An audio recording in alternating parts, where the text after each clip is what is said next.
6 kilometre ஓடி வந்ததுக்கு அப்புறம் தான் தெரியுது புள்ளைய விட்டுட்டு வந்துட்டேன்னு. அதுக்கப்புறம் போய் அரசாங்கத்துக்கிட்ட புள்ளைய தூக்கிட்டு வந்துட்டோம். சரி, இந்த கோர்ட்டு ஜட்ஜ்மெண்ட் அதெல்லாம் அந்த ஜட்ஜி யாருன்னு நம்மளுக்கு ஜட்ஜ்மெண்ட் கொடுக்க? ஏதோ கோவத்துல கேட்டோம், காதல்ல கீழ்ச்சி போட்டுட்டோம். நல்லது. மனசுக்கு முன்னாடி பேப்பருக்கு எதுக்குன்னே மரியாதை. பேரரசு, ஒரே டேபிள்ல பார்த்துட்டு மத்த டேபிள்ல யார் பாக்குறது?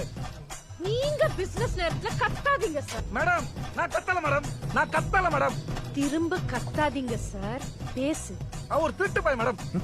அவன்கிட்ட போய் உட்கார்ந்து பேசிட்டு இருக்கீங்க. அவன் திருட்டு பையன்தான், ஆனா நம்ம சொந்தக்காரன் இல்லையா?